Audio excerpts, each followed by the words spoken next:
ang gagawin ng prosecution at saka ng defense dito sa proceedings na to, sir?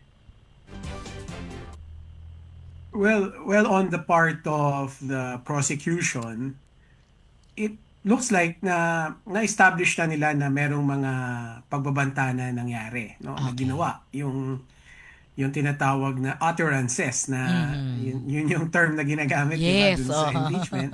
Mhm. The utterances na Mhm. kapag ito'y nasa isang criminal trial, ang tawag diyan ay grave threats, no? Pero Mm. sa impeachment, ang binansag diyan ay utterances. Mhm. So, ang kailangan pang siguro ipaliwanag pa ng prosecution is kung itong mga utterances na ito ay maituturing ba tong betrayal of public trust Mhm. and culpable violations of the Constitution or a culpable violation of Mhm. the Constitution. Yun ang Mhm.